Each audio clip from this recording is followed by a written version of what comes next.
Welcome to the Midwest Blitz. It's college football comfort food for the Midwest soul. Now, here are your hosts, Coach Drew and Big Nick.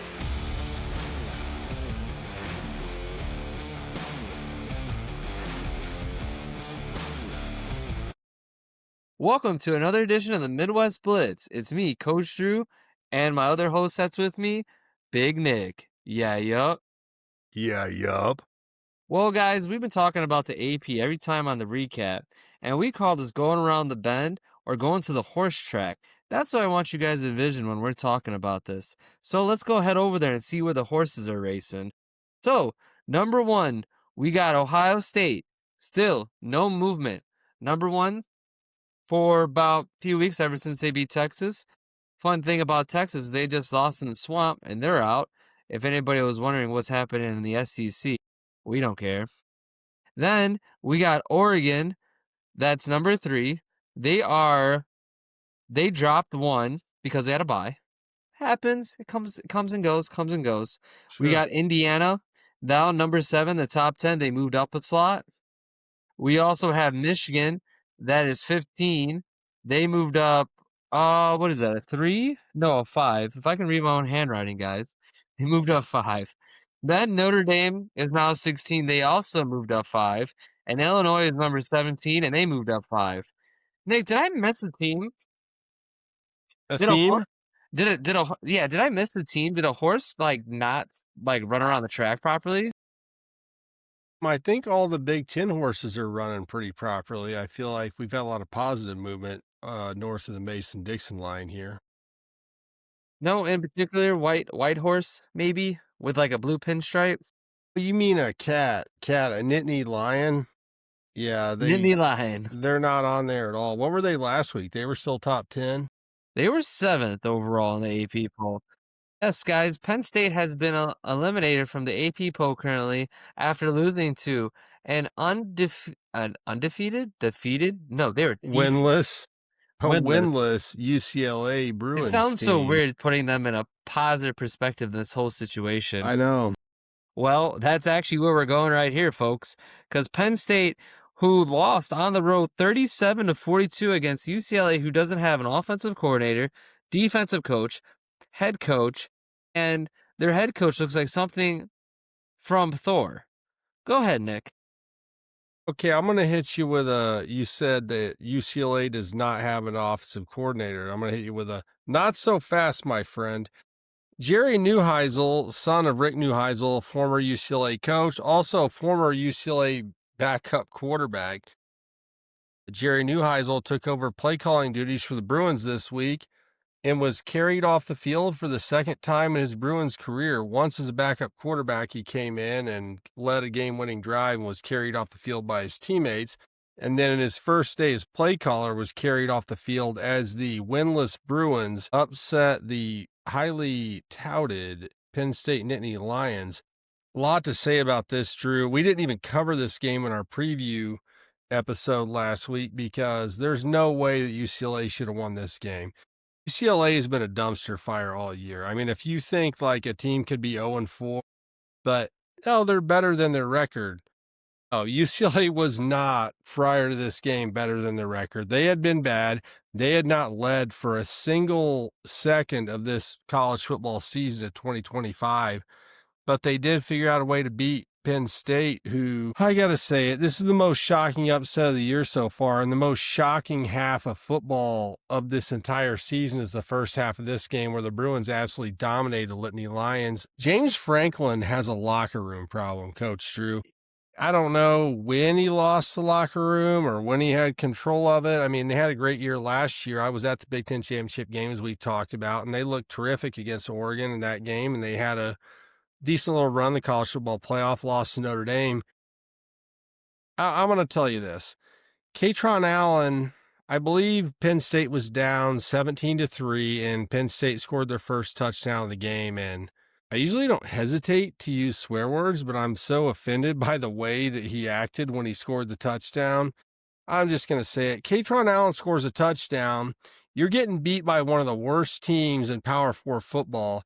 He scores a touchdown and does the touchdown celebration where he's like kicking the door in and then screams, "Fuck them," loud on live TV at least twice that I could hear on television. Your team is underachieving, coming off a loss and losing, and you are acting like a very selfish, self-motivated player. But he wasn't the only one.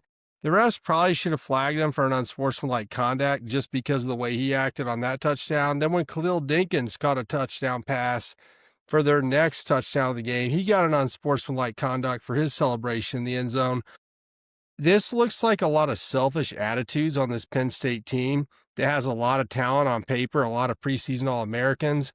And I'm not including Kyron Hudson in the bad attitude portion of my coverage, but you paid a lot of money to get a wide receiver who's a very talented guy. I think Kyron Hudson is an NFL player. I think he scored a touchdown this game. I'm not going to focus that much on who scored and didn't score. I will say this, UCLA's defense had their best performance of the year, especially in the first half of this game. And a shout out to Scooter Jackson, who had the game-winning tackle for loss for UCLA. So Penn State has preseason the best running back tandem in the country. And on 4th and 2 in the red zone with a chance to extend and or win the game, they run a power read option or an inverted veer look for those of you who really look X's and O's. And Drew Aller gets tackled for a 5-yard loss. So, and this is not a criticism of Drew Aller. This is your go-to play to win the game, is this look.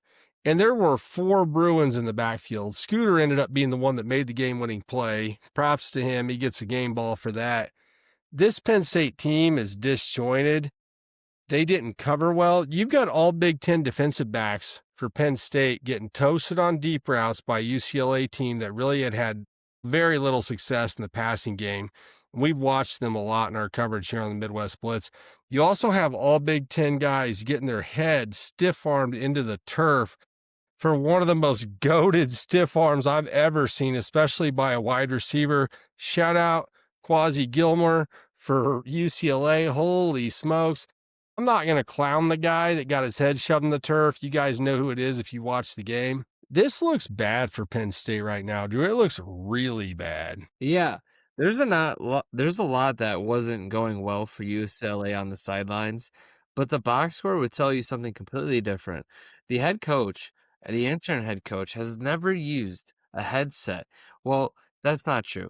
He did use a headset. He just never had to actively use it, right? While the UCLA quarterback stated that he had to go into, calling his own plays. And the locker room issues that you see at Penn State. Now, we covered this recap last week when Dan Lanning went into Happy Valley and did his thing. I think that ruffled some feathers. Even post-game, Drew Aller literally stated when a reporter asked him, do you guys still think you're playoff eligible? Something of another, you're still hunting for it. I mean, that's a very, you can tell he's frustrated. I understand. But it's like the reporter almost was trying to antagonize him with that question. I mean, what else are you supposed to say there? And I'm not putting it all on him on that one. No. But it's just one of those things where it's a very, very sensitive, it's sensitive over there. I get it. You're 0-2 and you just lost to a team that hasn't won a game yet. I think they were trying to bait Drew Aller, and I don't think that's fair. His numbers were actually pretty good if you watch the game. He had some big-time scrambles that kept them in the game in the second half, but their passing game's disjointed. I was listening to Joel Klatt today, and he said there were a couple balls where he threw where, it's a timing route. You got, one of them was a tight end running a wheel route, and he throws it to the corner where the tight end's supposed to be, and the guy basically quits running. He gives up on his route. I don't think that Drew Aller was the problem in this loss at all, although there's been criticisms of him throughout the season. But I kind of blame the coaching staff in this, especially for the offensive failures. But yeah, I mean, I think the locker room is lost for Penn State, and it is not looking good for them. This is going to be, if they stay in playoff contention, this is going to be one of the worst losses of any team that was expected to make the playoff. And maybe UCLA builds on this and improves their resume, not as a playoff team or a Big Ten contender, but just not being terrible like they were at the beginning of the year. I think that James Franklin's in a really tough spot right now. Yeah, and as mentioned before, Texas also drops out the AP 25. The preseason 1 and 2 are now not even in the AP anymore, which is just a crazy fact that we had to add on to. Well, Yeah. Nick, now it's time to head over to Nebraska and Corn-Fed land as they're hosting our Spartans from Michigan State. Go ahead, Nick. So the quarterback battle that we were hoping to see turned into a rough and tumble game controlled more by rugged defensive play and special teams play. Nebraska won the turnover battle 3-1. They blocked a punt, returned it for a touchdown. Probably the easiest block punt you will ever see in your life. It's like, I expect a block punt to be a guy diving and getting it with his hands. It's like when someone dunks on the rim and they're hitting their elbow on the rim. That's kind of what this block punt looked like. I mean, he just walked into it. I think it was a combination of a bad snap / slow release by the punter and bad protection. Not a good look for the Spartans there.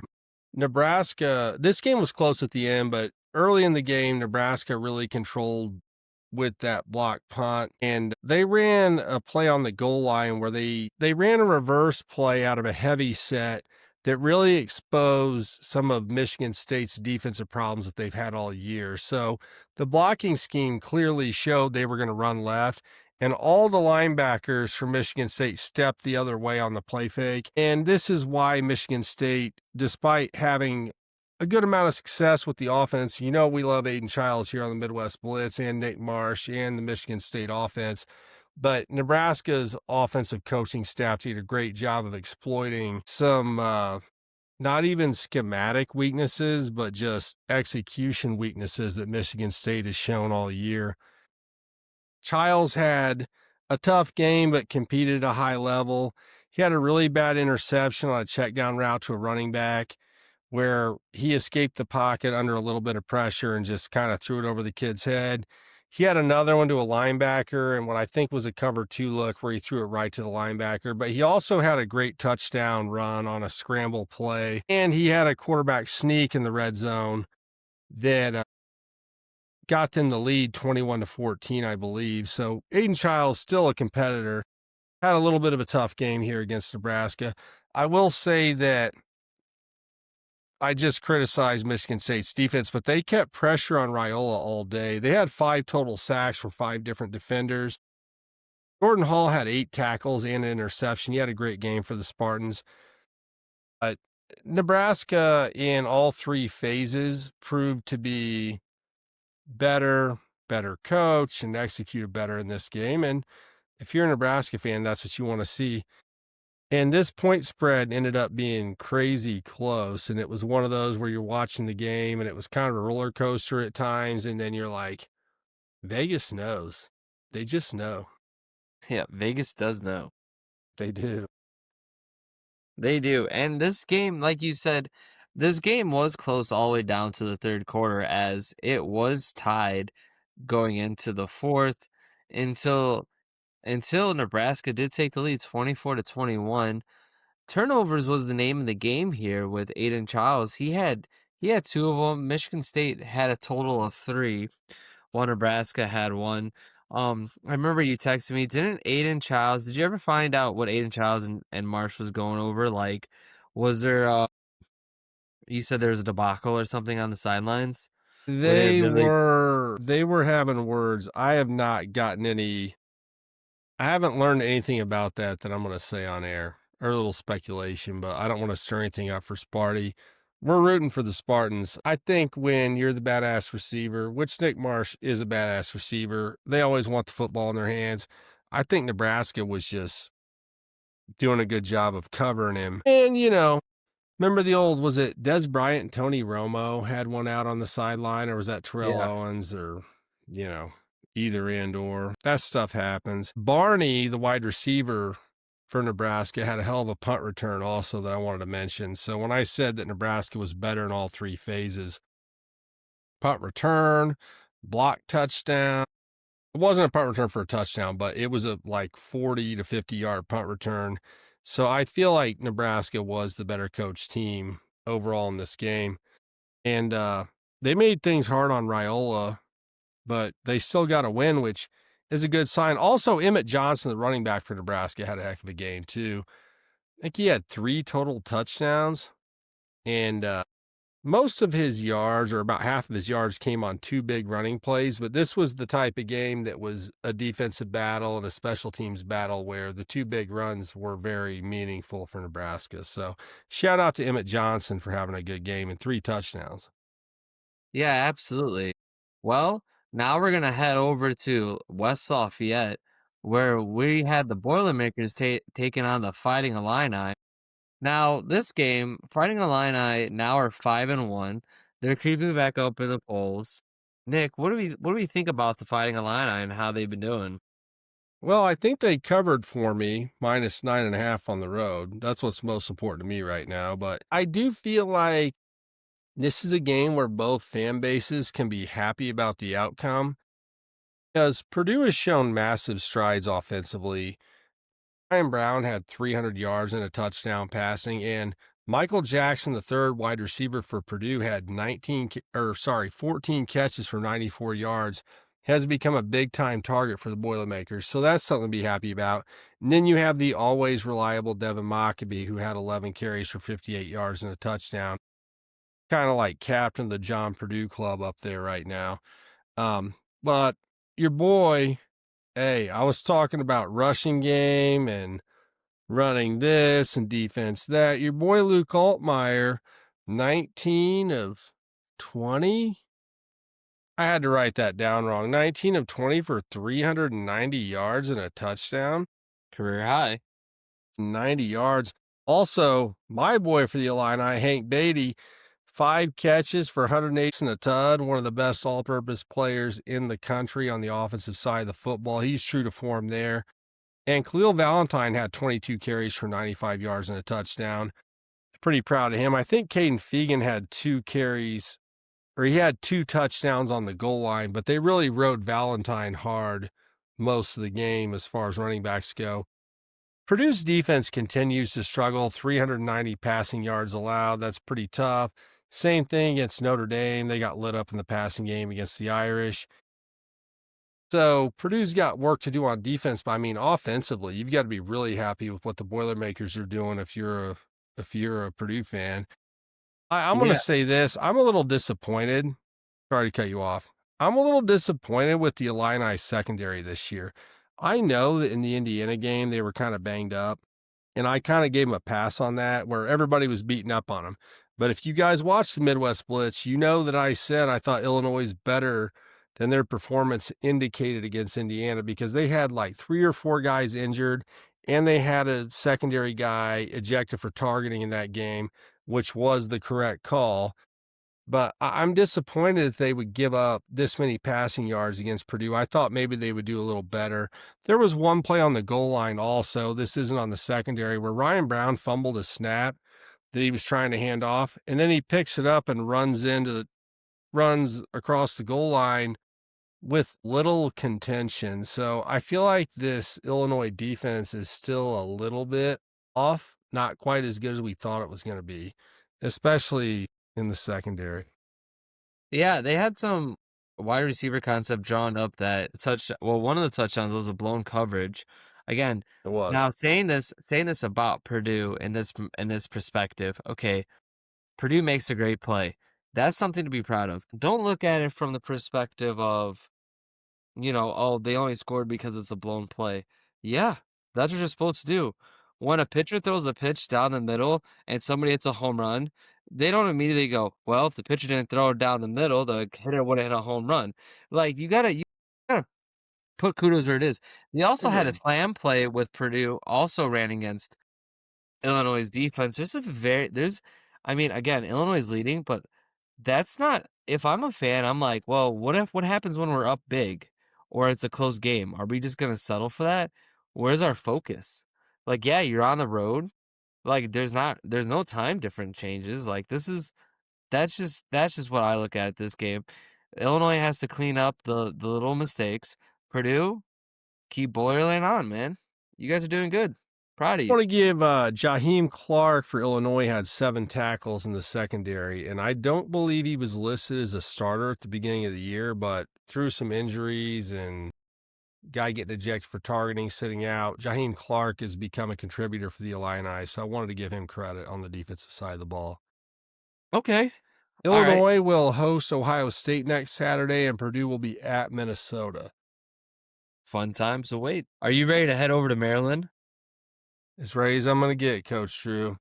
All right, well, let's head over to Maryland, where if me and Nick flew to Maryland, it'd be a shorter distance than what Washington had to do to get there. Go ahead, Nick. So I called this the prove it game of the week because I thought that Maryland was underrated.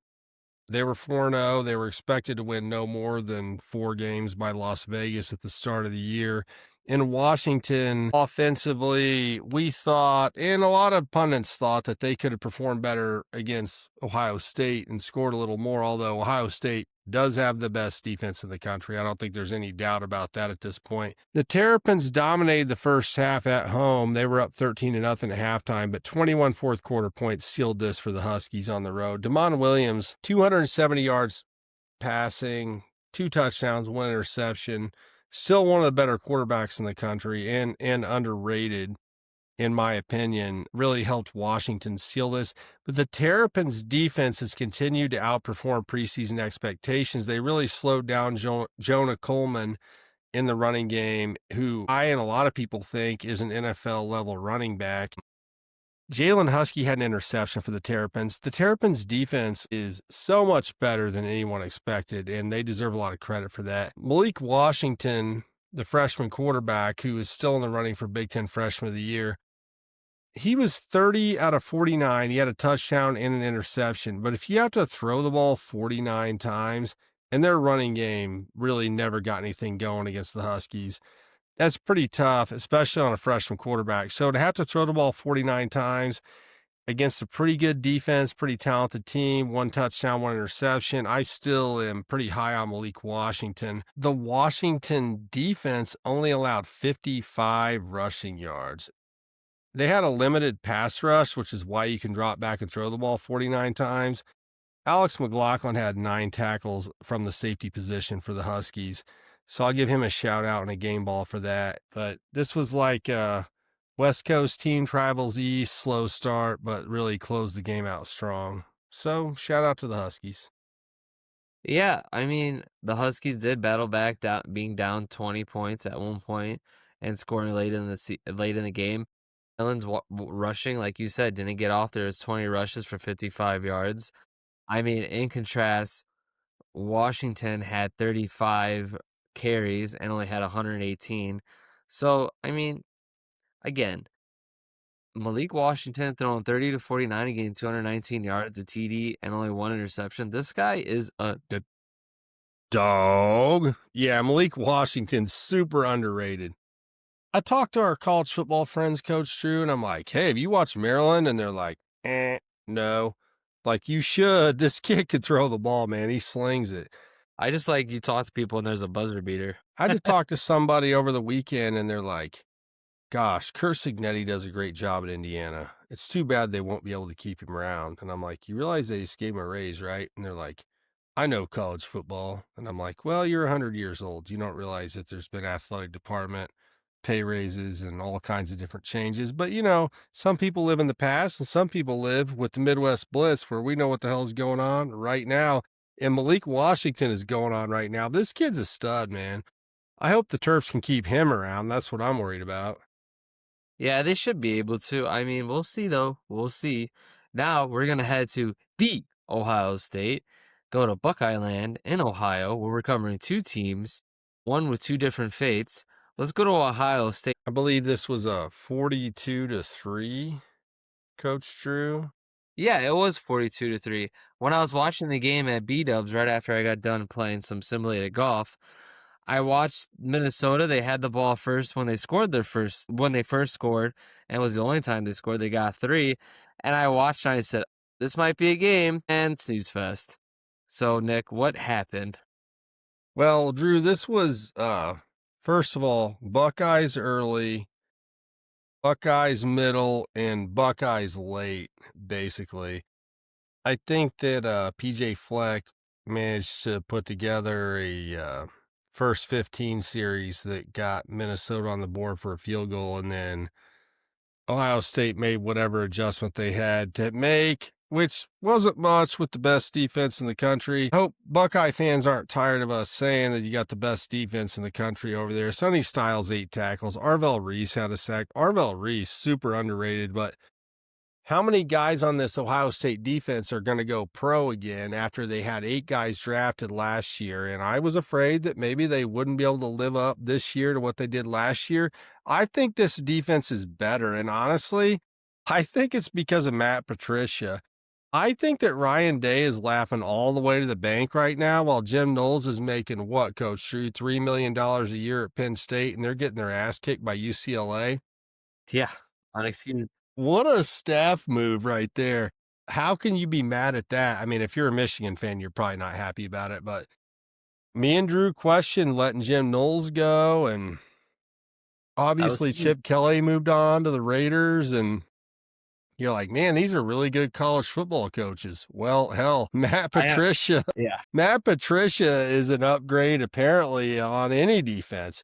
I mean, there's so many guys, Drew. There's not one box score I look at this year. I expect Sonny Styles and the safety, the best safety in America. What's his name? Sorry, I can't remember right now. I'm drawing blanks.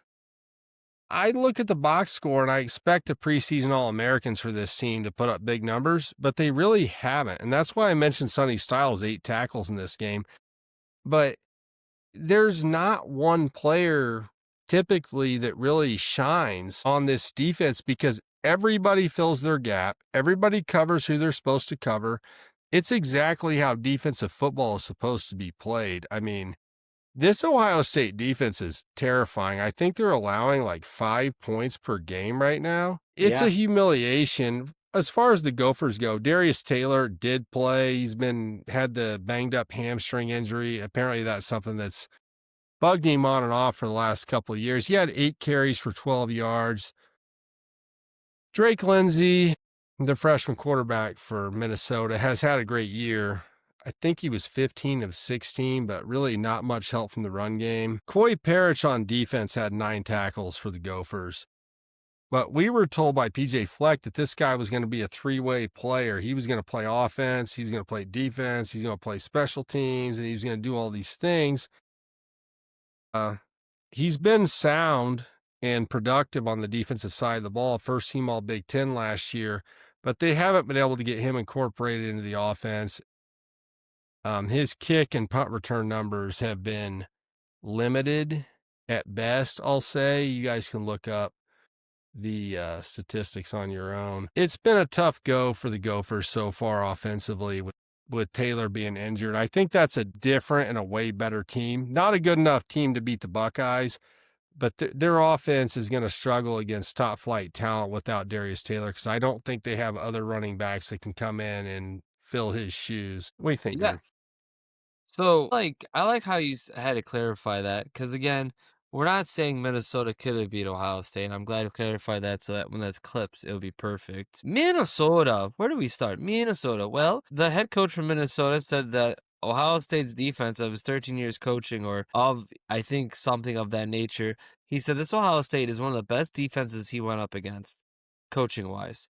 I mean, this Ohio State, like you said, Matt Patricia over Knowles, that's going to be studied for a while. This team, Julian Saiyan, is going Super Saiyan because he's just straight up balling. I remember watching the Texas game and we're breaking down that film and we're trying to say, okay, what is he going to do as a freshman? And they're like, well, he plays conservative. We're going to set up these games. Now you're starting to see him come out of his skin. I mean, you got Jeremiah Smith, who goes to the Buckeyes and then saves Columbus by night, our superhero. I mean, this guy can climb walls and he can climb over double free safeties and coverage. I mean, I watched that video again the other day where he climbs up that beam and I'm like, yeah, that's Spider-Man. Yeah, sorry, Buckeye fans. we didn't intend to forget to mention that Sand had 326 passing yards, 3 touchdowns, and no interceptions. And the other Bo Jackson had 13 for 63 and a touchdown. James Peoples is coming on in the backfield also, 7 carries for 59 yards. Smith, 2 touchdowns, 7 receptions. All right, the most underrated player in the country, in my opinion, is Carnell Tate, who had 9 catches for 183 yards and a touchdown. Carnell Tate could end up being a number 1 for an NFL team at wide receiver. I truly believe that. Smith gets most of the attention. His yardage output, which is why I didn't put it on my list of notes, 7 catches, 2 touchdowns is all you need to know about Jeremiah Smith. You know that they're defending him as the primary option in the passing game. Carnell Tate is an awesome wide receiver. So you Buckeye fans, you're spoiled for sure. But yeah, Carnell Tate is the most underrated player in the country. That's really what I think, at least at the skill positions. Yeah, Cardell Tate's probably going to get taken by the Miami Dolphins because of everything that happened with Hill with his leg. They might be missing a wide receiver next year. Is that what you're saying, Drew? Yeah, that's my insight. Let's play guess where they're going to land on week 6 of the season. I also had some bad beats last year too as well. Well, Ohio State fans, you need to plug your ears because we're going to the big house next and you don't want to hear anything about it. So if you want to, thank you for joining us. Don't forget to subscribe, like, and do all those great things for us. And for all you Michigan guys that are coming in that had to unplug your ears, welcome to the podcast. Don't forget to like and subscribe because we go both ways here. Go ahead, Nick. The Maize and Blue dominated a glorified scrimmage game against the Badgers over the weekend. Michigan did not cover my minus 16.5 bet because Wisconsin coach Luke Fickell refused to call timeouts in a 2-score game with 2 minutes, roughly 2 minutes. It's kind of embarrassing, Drew. You get a 2-score game. I mean, save face, call a timeout. I thought that they would call timeouts and then Dominic Zavada, preseason All-American kicker, would end up kicking a field goal to cover my minus 16.5 bet, but he didn't. It's all good for Michigan, though, because Justice Haynes had 19 carries for 117 yards and 2 touchdowns. Underwood was 19 out of 28 for 270 yards. There you go. There's some passing production for those of you, Coach Drew, that were questioning his ability to pass the football. Donovan McCulley is emerging as a go-to receiver for Mr. Bryce Underwood. Had 6 catches for 112 and a touchdown. Donovan McCulley is a former Indiana Hoosier who I watched and followed in high school. Is a terrific red zone threat and a terrific possession receiver, good route runner, former quarterback. Actually played some quarterback for the Hoosiers before he transferred. So that is fun to see happening for Underwood, that he's got a big boy he can throw the ball to, all 6'5" of Donovan McCulley. Wish you luck as an Indianapolis kid. Now, let's ask some questions. They were 5 of 12 on third down, which is not terrible. I guess that's probably an improvement over a couple other games they've had. So if they can improve that and get, stay around the 45 to 50% conversions on third down with the running game with Justice Haynes, who you guys know I think the world of. This guy is the home run hitter, probably the best home run hitter at running back in the country. Michigan's offense is developing. We are waiting to see them play somebody that can slow them down running the ball, which Wisconsin would have been the team to do that if their offense could stay on the field. As we predicted, they would not be able to. So Michigan, run. Underwood, getting comfortable in the passing game. It's exciting if you're a Wolverine fan for sure. Yeah, and as we did in the preview show, Wisconsin had the #1 run defense, so they put up 24 points against statistically the best run defense. I mean, if you're a Michigan fan and you know that they like to run a lot, that's really good showing right there that they did that. I mean, Justice Haynes, if he comes out of college, he'll be an NFL running back for sure. I mean, Bryce Underwood's doing everything in his power. He did really well throwing the ball. He went 19 for 28 and got 270. I mean, that's always positive to see. What we said was, so Wisconsin's a two-headed weird monster. They're like they were number one defensive stopping the run, but like stopping the pass on the opposite end, like 128.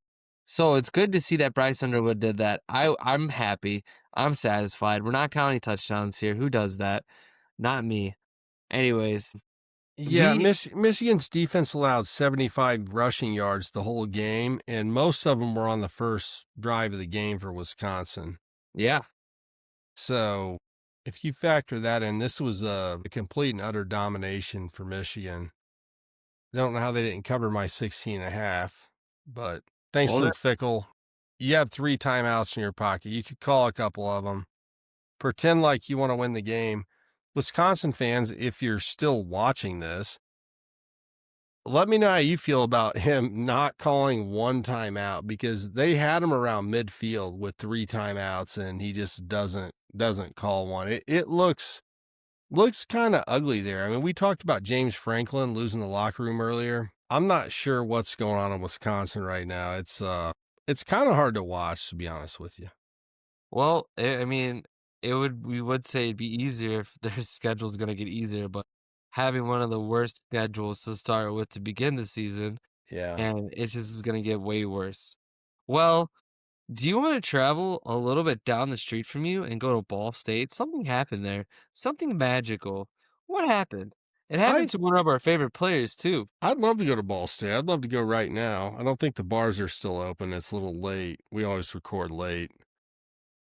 I'd love to go to the Chug. Ball State beats Ohio 20-14. Our boy Parker Navarro, who we've been repping hard on the Midwest Blitz all year, and I bet Ohio to cover -14.5. I think they were up 14-0 at halftime. Cardinals dominate the second half 20-0 to win this game 20-14. Kyle Kelly, 280 total yards at quarterback for Ball State. Running the ball, throwing the ball. I think that this new RPO offense for Ball State is really starting to take root, which is something we talked about at the beginning of the year. Another school that's close to me, Butler, is 2 miles south. I'm pointing. You guys can't see my hand, but Butler is 2 miles that way. And Ball State's new coach, who was at Butler last year and had been the coordinator at Ball State a couple of years ago, they're having success installing this offense, and they have an athletic quarterback that can run the offense. He has the brain, the feet, and the arm to run it. That's a hell of a win for Ball State. I mean, at the start of the year, they were getting 14.5 points. That's a huge win for Charlie Cardinal. Yeah, I mean, Kelly, the quarterback, looked pretty well. This team was definitely overlooked by me for sure. Anytime I see Parker Navarro go inside the MAC, now he's 1-1 on the MAC. We already said, unfortunately, that a MAC team would not represent college football playoffs. But we will say this. We are still tracking when they become bowl eligible, as we'll update you when they become bowl eligible. And we're also going to track the championship there. But unfortunately, me and Nick are scratching our heads going, who's actually going to win this thing? Because now Ohio is 1-1. Buffalo's not doing well. I mean, Toledo's been quiet, but that might be a good thing, because if we're not talking about Toledo, they might be actually doing well, which is amazing, honestly. What do we say in the preseason, Drew, and early in the season about, if you're not a hardcore Midwest football fan like we are, why do we care about the MAC? Because on a cold, frigid Wednesday or Thursday in November and December, if you don't want to bet on Taiwanese table tennis or Chinese checkers, you're going to have some action on Wednesday and Thursday nights. We've been tracking this all year. We're going to set you up for the bets, set you up to watch the game, have a little insight on these teams in the MAC, a conference that we love, is near and dear to my heart. My dad was a Ball State alumni. Yeah, it's a wrecking ball in the MAC right now. I think Toledo is obviously the head-on favorite right now, but Dude, there's been some other upsets so far in the MAC. I'm excited to get into MACtion Wednesday night, Thursday night MACtion later in the year. We're getting there, and it's going to be fun, guys. We're just getting the tip of it. I mean, if Ohio already got upsetted by Ball State, what's next? Right? Now we're going to There's go. no telling. There's no telling. telling. We're going to go visit our cousins, the Big 12, as Iowa State took on Cincy in our Big 12 matchup that we covered earlier. This didn't go the way we thought it would. At least that's what I thought, Nick. What did you got? Well, I was waiting to bet this game to see if Dante, the Godfather Corleone for the Cincinnati Bearcats, future NFL defensive tackle and all-around game wrecker, was going to play, because I was thinking about betting the Bearcats because the Cyclones had been trending in the wrong direction statistically, even though they were undefeated going into this game. Cincinnati jumped all over them in the first half. The final score ends up being 38-30 in favor of the Bearcats, but Cincinnati absolutely dominated the first half of this game. Corleone's presence on defense did help them control the run game. He had 3 total tackles, but that's a guy that demands a double team and a lot of respect if you got to try to run the ball against him. Rocco Becht, another one of our boys that we really like, he did throw for 300 yards, but they were playing from behind most of the second half, and he did sling it, got him back in the game. But, dude, Cincinnati, another dark horse for college football playoff potentially. I mean, if they can get to the Big 12 championship game, who knows? And Brennan Sorsby at quarterback did not put up elite numbers. Like, it's not all-American type of shit. But, dude, he doesn't make bad plays, doesn't throw the ball away, will scramble for first down when you need to, and does make some big-time throws under pressure. Former Indiana Hoosier, by the way. But, yeah, Cincinnati is a team that, all right, they lost by 3 to Nebraska, who's proven to be a pretty good team. Who knows? Cincinnati's hanging around the Big 12. That's going to be fun to track. Well, they did beat Iowa State, and Iowa State's looking like a very good team this year. And Kansas State already shot themselves in the foot a couple of times. The AP still has faith in Iowa State. It's definitely something to track, as Iowa State now goes to Colorado, has to play BYU, which is ranked, Arizona State, which is ranked, TCU, Kansas, and Oklahoma State. I mean, Iowa State, if they run the table, they will be ranked. And if they run the table, they probably will go to the Big 12 championship. And if they win that too, they'll probably be a top 12 team that makes it to the final 12. Can we adopt the Cincinnati Bearcats as a new stepchild of the Midwest Blitz? I mean, we already adopted Iowa State. We might as well adopt the Cincinnati teams. Looks like we're going to have an expansion in the Midwest Blitz coming year 2. That's right. Spoilers. So now, no further than going to the Golden Dome, where a team that started 0-2 hasn't really looked like an 0-2 team, and that being Notre Dame, as they host the Boise State. Nick, go ahead. Well, as I predicted, Boise State didn't really have the tools to exploit Notre Dame's biggest weakness, which has been in the passing game. But also, as we talked about, Notre Dame has offensively continued to just be a wrecking ball. I think coming into the year as a neutral perspective fan, I hoped Boise State would be in a better place, that this could have been a more competitive game. But if you're an Irish fan, it's all setting up for you. Your lackluster defense has gotten a little better, and your offense, the offense for Notre Dame is, I think it's more fun to watch this year than it was last year. I think so. They still have the running game, and then CJ Carr is a dog at receiver. At quarterback, CJ Carr's a dog. Huge. The Fields is amazing. Notre Dame's going to be dangerous, and they should run the table. All right, our Notre Dame insider, friend of the program, who shall remain nameless, is texting me today about what USC did, and I think that Notre Dame's production at slot corner is improving. Somehow that includes Devontae Smith being injured. I don't understand any of that logic, probably from Irish Sports Daily. Your best guy's hurt, but your production is better against a team that can't throw the ball to slot receiver. I don't know. If all you're worried about is USC, if you guys can't beat USC, and I will be at that game cheering for the Irish, if you can't beat USC, then you don't deserve to be in the college football playoff anyway, because they're soft as hell. They don't tackle. They don't play defense. You just have to defend the pass, but that is Notre Dame's Achilles heel this year. So I think that probably is, Coach Drew, correct me if I'm wrong, that is the remaining potential blemish on the schedule for the Irish. Notre Dame should beat USC, but some people don't have confidence that they will. What do you think?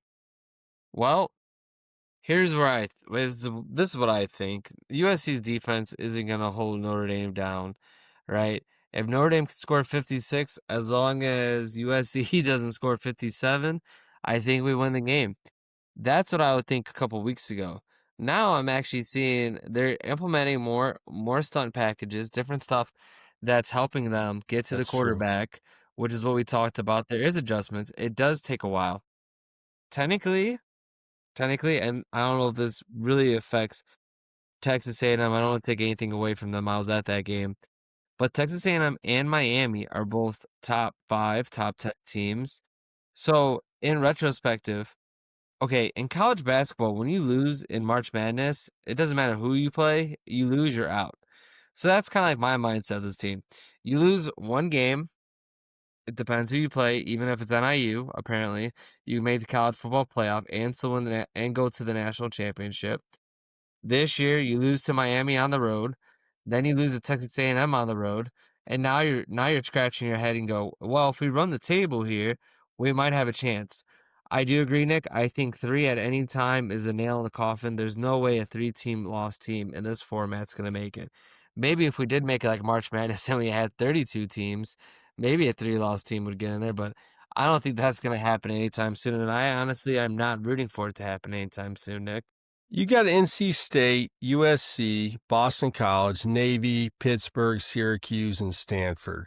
Syracuse could be dangerous, but that's a game you should win at home. Navy has been pretty decent this year, but yeah, I mean, Notre Dame Insider was like, I'm worried about, or I think our slot nickelback coverage is better. It's improved, but our starters hurt. And I'm like, that makes no sense. I'm not even saying that's the key to victory. But if all you're worried about is USC, just know that if you can't beat USC, you shouldn't have been there anyway. USC's not that good. Notre Dame has a way better roster than USC does. They 100% do. Well, besides USC, just naming the other opponents that they are playing, nobody has a better roster than Notre Dame. So Notre Dame has to prove that they're going to be better than them. Stanford is not a real football program. Syracuse doesn't have peanut and jelly. Pitt, I mean, they lost to West Virginia, so they're beatable. Navy's tricky. That's where we have to make sure we're able to tackle, but even their offense has become more modern. Boston College, that's the fight of the 2 Catholic schools. We should be able to win that one. USC, I do believe we're going to win that one. I just hope they're ranked for the sake that they can get more points or credits. And then North Carolina State, which, honestly, yeah, they're 4-2. North Carolina State usually has a really good defense, but we'll see what happens. Their quarterback has already slung it for 1,600 yards, Bailey. So we'll see that on the preview show. The idea that Notre Dame's worried about losing to USC right now bothers me because there's no way they should lose. I'm going to go back to what we've been complaining about. If the defensive strategy was the same as last year, although USC did throw the ball well in the second half last year against Notre Dame, that game was pretty close until it wasn't. Notre Dame lit them up offensively. I don't know. I just don't think this USC team is that good. So I think the Irish will win. That's my conjecture about it, though. You win that game, you're in. If you get beat by Navy, I love Horvath, Navy's quarterback, and they are slinging it a little bit, and he's a good runner. But Notre Dame should be good to go despite starting 0-2 because the two teams they lost to have been fantastic. Yeah, no, it's true. Is there anything you else want to talk about while we're here? You want to do a Midwest goodbye? Yeah, absolutely. I had a Midwest moment where one of my students actually did recognize the podcast. He shouldn't have because all our stuff is set for 18 and older. So I don't know how that happened, and I do not mention my podcast to anybody. These kids in the internet. Yeah. I literally was like, we're talking about stats and numbers and I was like, yeah, you want to know about your stats for your podcast and blah blah blah. And you have a podcast, and one of the kids goes, yeah, your podcast. Isn't your podcast called the Midwest Blitz? And you're like, what? And I was like, children? They understand it? They have phones? But then I remember being a kid and you're like, how old are you? And you're like, 35. You just always put in like, for us, I was born in the 90s. So you always put you're born in the 80s. You're always older than you are. So you can see the world as it is. I'm older than I am. I got a minute and a half till dinner's done, but we can continue this Midwest goodbye. Yeah, I mean, you feel like you're 35. I feel like I'm 85, even though I'm 39. I mean, things happen. Yep. Yeah, yep. Yeah, yup. Well, since Nick got to eat and we got to feed that dog, this is Coach Drew signing out. See you guys. See you guys next week. Hey, we thought week 6 was going to suck. Week 6 ended up being pretty interesting. Can't wait for week 7. Hoosiers, Ducks. And the Red River. Goodness. Bear. My dog. Hey, let's see if we get my dog to do it. Bear. Nah, he's sleeping. He's sleeping. He's not going to get up. Sorry, guys. Maybe next time. He's an old dog. He's sleepy. All right, guys. See you later. See you next week.